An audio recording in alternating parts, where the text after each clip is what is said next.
avec tout, n'est-ce pas, ce qu'il trouve sur son passage. C'est un être cruel, n'est-ce pas, à la conscience humaine. Il fait que je sois séparé de moi-même, que je sois loin de moi-même.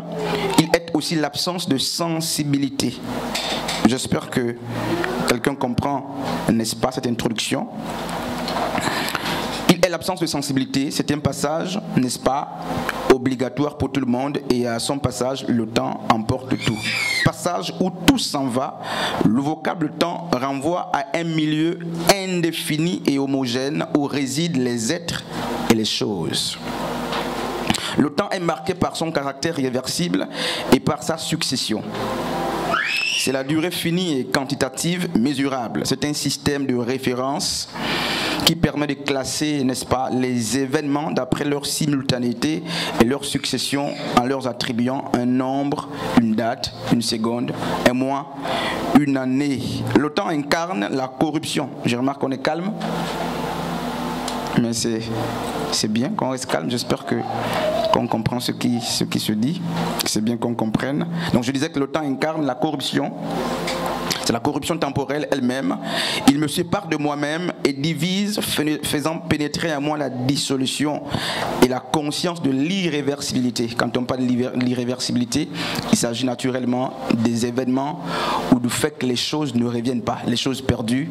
Quand on dit qu'elles sont irréversibles, frères et sœurs, ces choses ne reviennent pas. Alors on se rend compte que Dieu fait des promesses dans le temps qui passe. On prophétise dans le temps, et même les personnes qui doivent attendre des prophéties doivent rester dans le temps pour attendre dans le temps les promesses que Dieu leur a faites. Et il y a un écrivain gabonais, Paul de Vincent Nyonda, qui a dit ceci: tout est théâtralité. Pour les étudiants, vous comprenez ce que je suis en train de dire.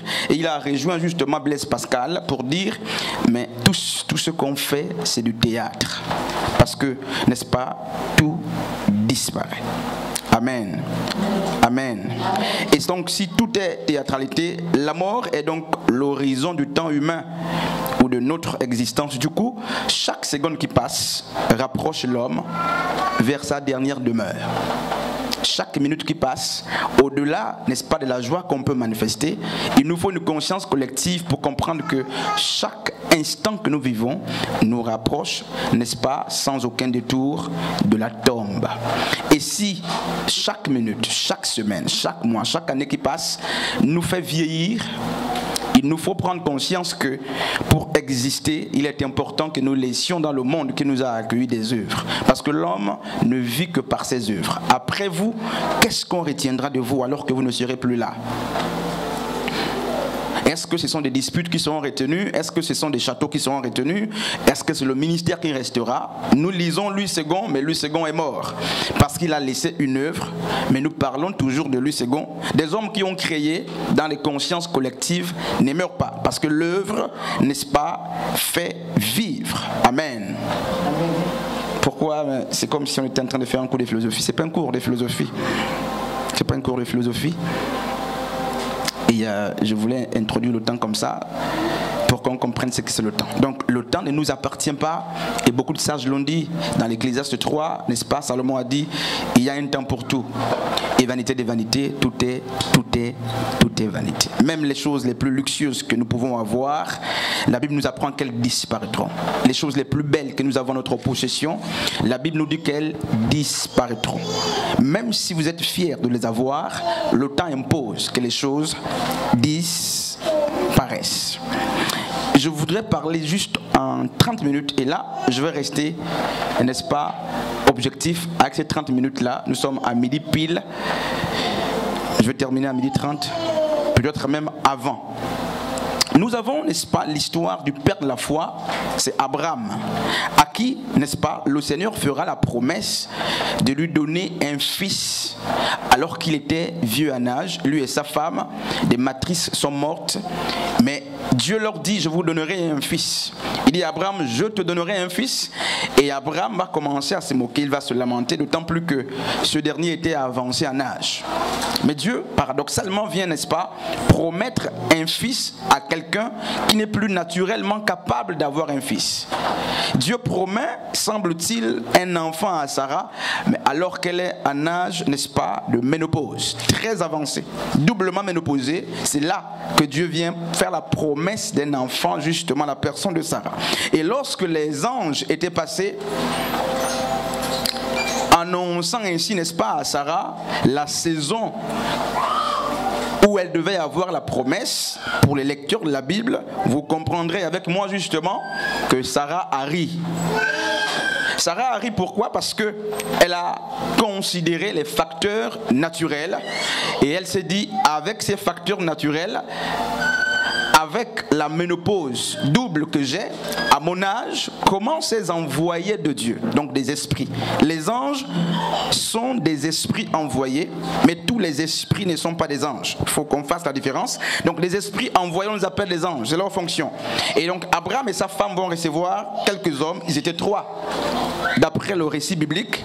Et là, ils vont rappeler, n'est-ce pas, grâce à l'hospitalité exercée. C'est une parenthèse, soyons des personnes qui exercent l'hospitalité, parce qu'en l'exerçant, la Bible dit, certains ont accueilli des anges.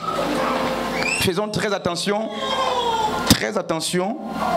au passage, parce que notre attitude ou nos comportements très souvent ne collent pas avec les passants ou les passagers, et nous avons tendance à mieux accueillir les gens que nous connaissons et à mieux servir les gens que nous connaissons. Et ce jour-là, Abraham et sa femme ont accueilli des personnes qui étaient étrangères. Malheureusement, heureusement pour eux, ils ont donné l'hospitalité qu'il fallait, et c'est grâce, n'est-ce pas, à cette hospitalité que la bonne nouvelle a été annoncée. Très souvent, nous manquons, n'est-ce pas, ce devoir. Alors les anges vont dire à Sarah et à son mari, vous aurez, n'est-ce pas, à la même époque, à la même saison, n'est-ce pas, un enfant. Et Sarah rit. Combien parmi nous n'ont-ils pas ri lorsqu'on leur a dit que voici ce que Dieu voudrait faire ou voici ce que Dieu fera?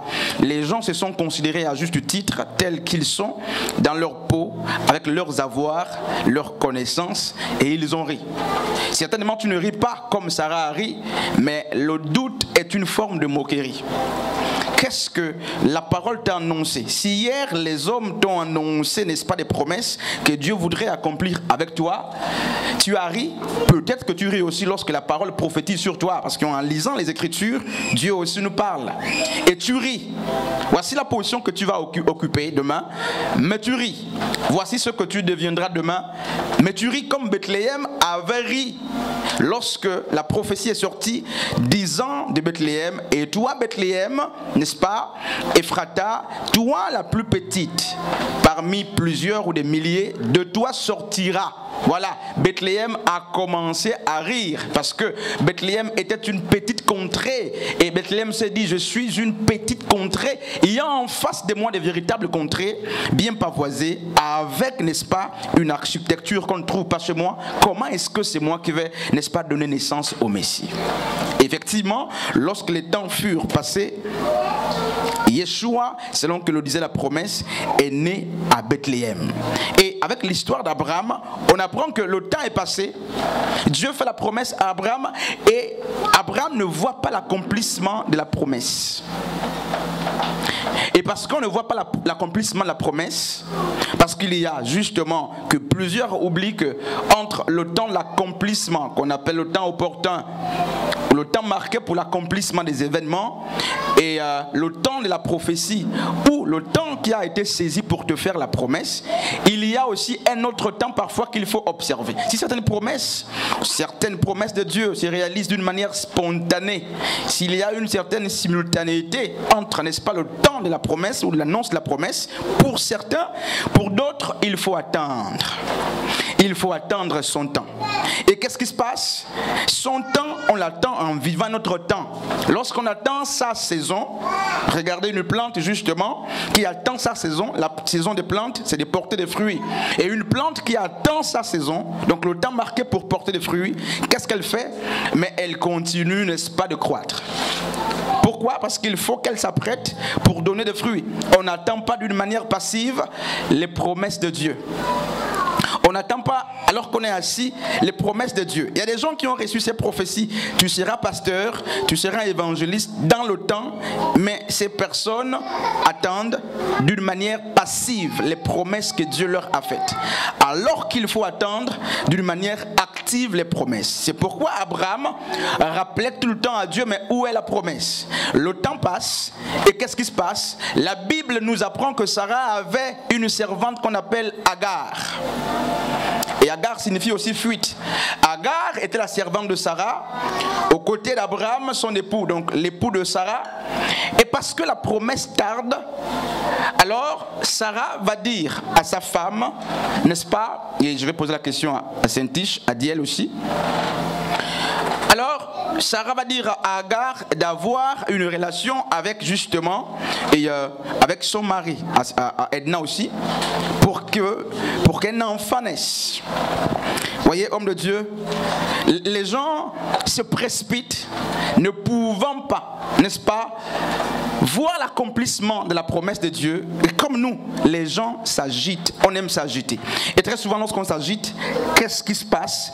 On emploie le langage d'anticipation. On veut anticiper, pensant que notre anticipation amènera l'exaucement, ou notre anticipation va précipiter le cœur de Dieu à nous donner une faveur ou à faire éclater les promesses qu'il a faites depuis, parce que nos cœurs sont troublés. Non, nous pensons que notre insistance dans la prière peut amener Dieu à agir maintenant en notre temps. Les promesses de Dieu s'accomplissent conformément au calendrier de Dieu. Et quelle que soit votre manière d'anticiper, quelle que soit notre manière, n'est-ce pas, de prier, quelles que soient nos agitations, nous ne pourrons pas amener à l'accomplissement de Dieu ou les promesses, n'est-ce pas, les promesses que Dieu nous a faites dans notre temps, avant le temps marqué ou le temps opportun. Pourquoi? Avant que je ne pose la question à ces trois femmes, mais parce que si nous amenons dans l'instant présent les choses qui doivent avoir lieu demain, ces choses vont nous détruire. Amen. Si Dieu veut que tu aies un emploi dans 10 ans, il est convenable pour toi d'attendre à avoir cet emploi dans 10 ans. Si tu fais en sorte que cet emploi que tu dois avoir dans 10 ans vienne aujourd'hui dans ton temps présent, ça va te détruire. Et donc ceux qui veulent transporter les choses futures dans l'instant présent courent le risque, n'est-ce pas, de compliquer les événements. Et les femmes qui ont déjà porté des enfants savent de quoi je parle. Une vraie femme, n'est-ce pas, attend 9 mois pour que l'enfant naisse. Lorsque ça commence à compliquer à 2-3 mois, elle a peur. Mais pourtant, c'est un chef-d'œuvre de Dieu dans son ventre. Elle pouvait aussi se dire, sors déjà. Mais pourquoi elle attend? Elle attend que le temps marqué par Dieu arrive. Parce qu'à mesure que le temps passe, mais en fait, Dieu nous apprête à recevoir ce chef-d'œuvre. Mais en même temps, Dieu est en train de forger ce chef-d'œuvre-là. Les oreilles de l'enfant s'implantent, les doigts, les orteils, tout ce qui va avec. Et si une maman quelconque dit, j'ai assez souffert 4 mois, il est opportun pour moi que cet enfant qui doit naître à 9 mois vienne naître à 4 mois, vous ferez un avorton et un mauvais enfant. Votre enfant sera un mauvais enfant, un très mauvais enfant. C'est pourquoi les chefs-d'œuvre, n'est-ce pas, ou les choses, les exploits, les choses les plus belles que nous puissions réaliser hors du temps de Dieu sont les choses les plus médiocres. La construction la plus belle que tu puisses réaliser hors du temps de Dieu, hors du plan de Dieu, c'est un échec considérable. Il nous faut attendre, sinon on fera des projets avortants. On fera des prématurés. Et lorsqu'un enfant prématuré naît, c'est aussi la souffrance des parents. Pourquoi il est prématuré? Mais parce qu'en fait, il naît avant le temps marqué. Il y a un temps marqué. Et pour Abraham, Dieu lui dit que je donnerai un enfant. Mais il semble que Dieu ne donne ni le jour, ni l'heure. Et Dieu parle de la saison. Et qui parle de la saison, parle d'un temps indéfini. Et parce que ne connaissant pas la saison, mais connaissant le plan de Dieu, Abraham s'agite avec sa femme. Oubliant que celui qui a fait la promesse, c'est aussi celui qui peut garder les gens en vie jusqu'à ce que la promesse s'accomplisse. Alors c'est ainsi qu'Agar va, n'est-ce pas, aller avec Abraham, avec la permission, n'est-ce pas, de Sarah, et va naître, n'est-ce pas, Ismaël. Et l'histoire, je nous épargne les détails, nous fait comprendre qu'un jour 20, Ismaël a commencé à rire. Et Sarah fut irritée parce que Ismaël riait. Je ne sais pas si Ismaël riait de Sarah, mais avant ça, la Bible nous dit que le regard, merci Père, le regard d'Agar vis-à-vis de sa maîtresse avait changé. Pourquoi? Parce qu'elle portait déjà l'enfant Ismaël dans son ventre. Les Agar, le plus souvent, pensent qu'ils sont ou qu'elles sont plus que les maîtresses ou les maîtres. Ça, c'est ce que Dieu me siffle. Et même dans les églises, nous avons des Agar qui oublient que ce qu'ils sont, c'est grâce à Sarah ou la maîtresse. Je ne sais pas si tu comprends. La génération des Agar, mais en fait, porte les enfants sous la permission de Sarah. Et très souvent, lorsque les Agar ont l'enfant dans le ventre, alors que Sarah n'a pas l'enfant dans le ventre, les Agar commencent à se moquer de qui? De Sarah. Parce que Sarah n'a pas le ventre, mais moi j'ai le ventre, oubliant que c'est Sarah qui favorise mon ventre, c'est Sarah qui favorise ce projet, et nous commençons à nous moquer.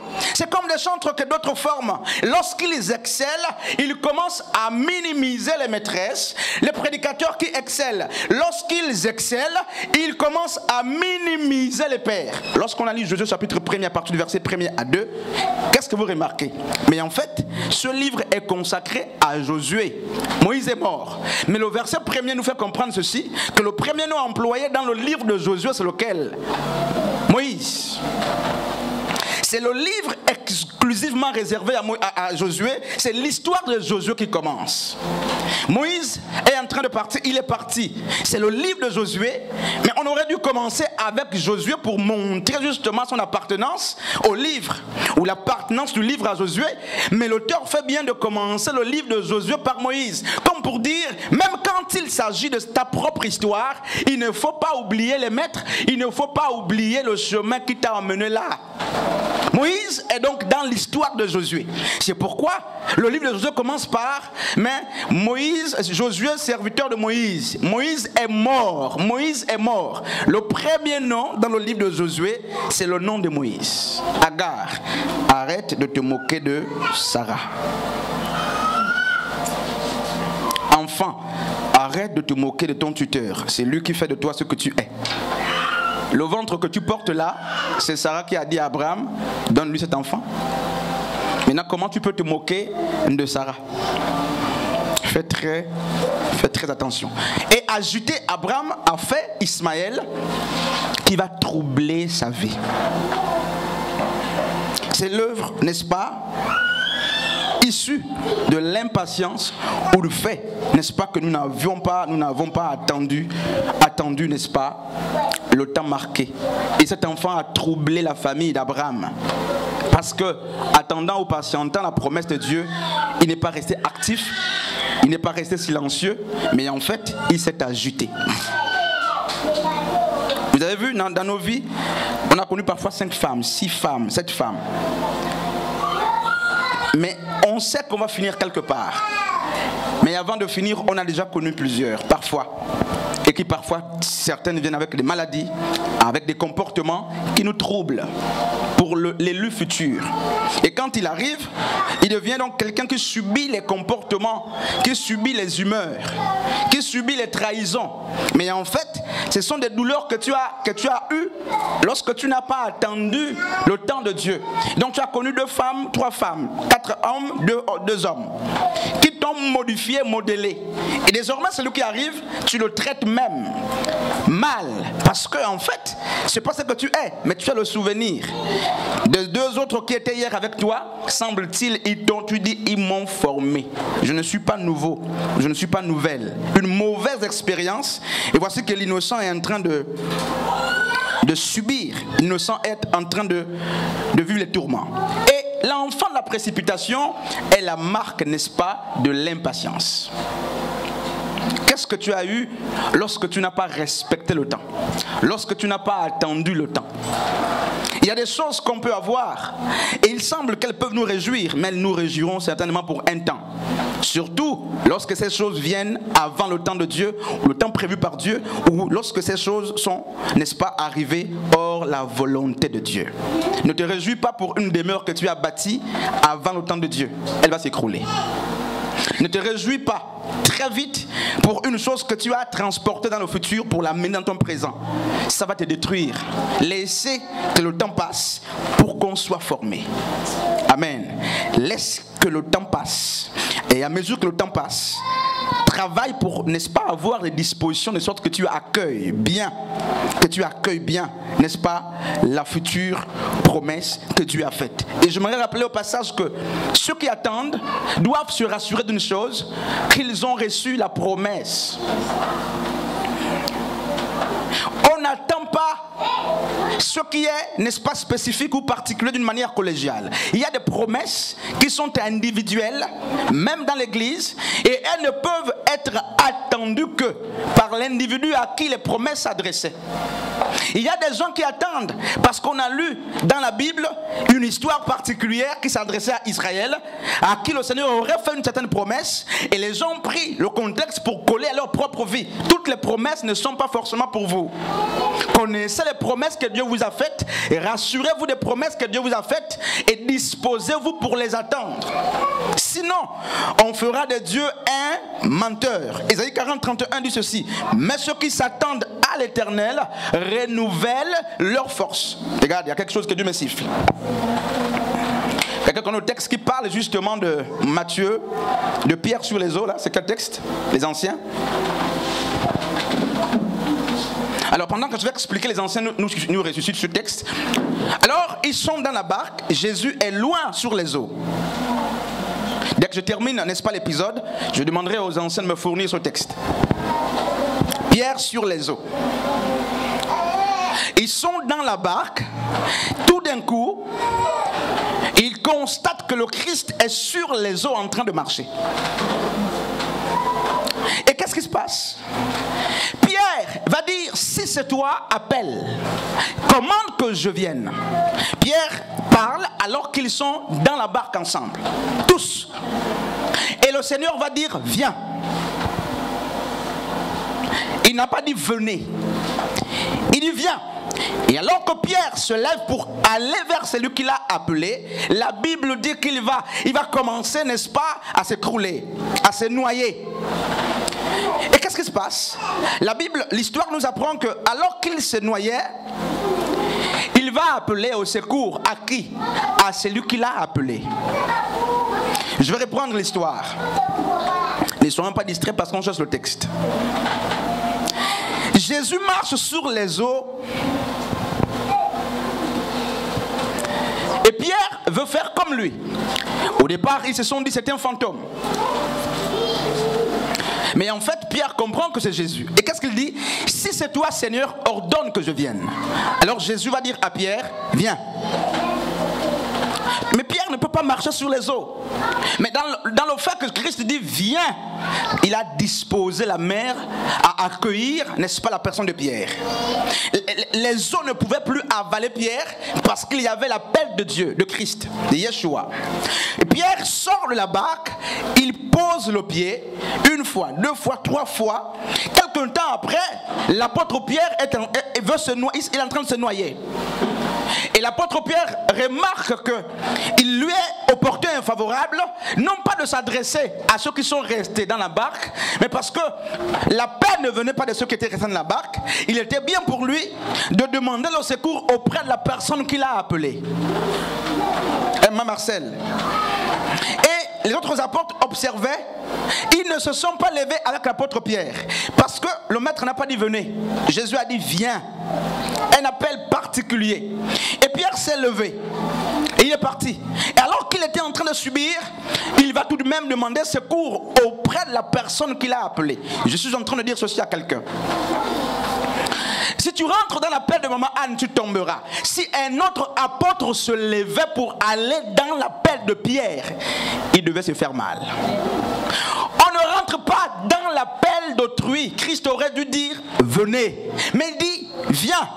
Et si tu cours pensant qu'il s'agit aussi de toi, il s'agit aussi de toi, il s'agit aussi de toi, tu vas te faire très mal. C'est quel texte?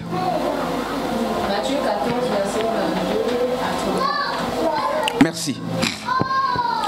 Ce texte montre comment Dieu appelle. C'est Pierre qui a été appelé et non les autres.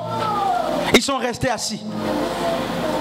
Et lorsque Pierre était en train de se faire mal, il a tout de même demandé secours auprès de la personne qu'il a appelée. Alors toi qui te lèves, toi, quand tu te lèves, par zèle, avant ton temps, alors que tu n'as pas écouté, viens.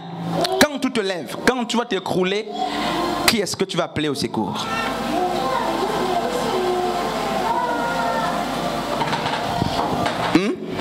Les intercesseurs sont en train d'intercéder pour avoir reçu une vocation, c'est bien.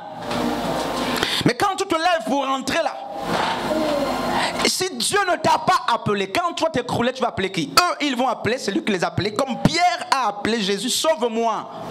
Parce que c'est Jésus qui a dit, viens. Alors toi, quand tu rentres dans l'appel d'autrui, quand tu vas t'écrouler, qui est-ce que tu vas appeler au secours? Frères et sœurs, le temps est très important. C'est pourquoi je dis, chacun doit attendre son temps. Il y a plusieurs saisons qu'il nous faut vivre pour apprêter notre temps. On n'attend pas vivre son temps d'une manière, n'est-ce pas, passive. Josué n'est pas resté assis pour attendre la mort de Moïse pour commencer son temps. Mais Josué avait commencé son temps aux côtés de Moïse et du vivant justement de la personne de Moïse. J'aimerais, n'est-ce pas, nous faire comprendre en quelques lignes l'expérience de la vie de Josué. Il était déjà avec Moïse et il arrive chez Moïse, il avait au moins 40 ans par là. Il va servir au moins jusqu'à 120 ans. Moïse va partir. Donc le leadership de Josué n'a pas commencé quand Moïse est mort.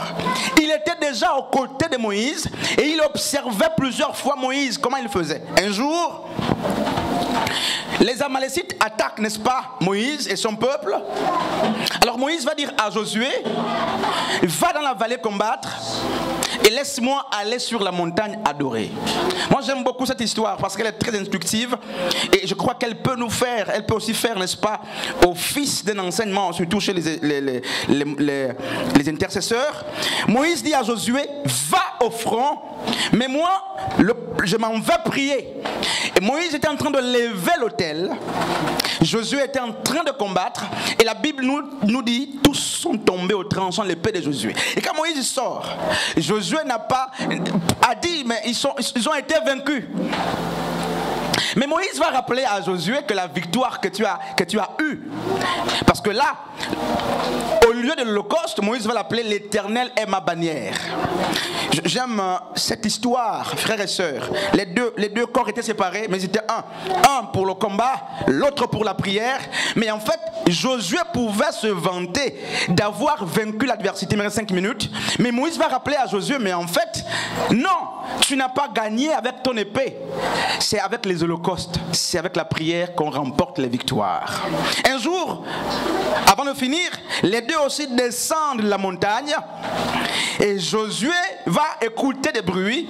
Il va dire à Moïse, les ennemis arrivent pour la guerre. Et Moïse va dire, mais en fait, ce bruit, ce n'est pas un bruit de guerre. Ce sont des chants ordinaires qui n'ont rien à voir avec le bruit.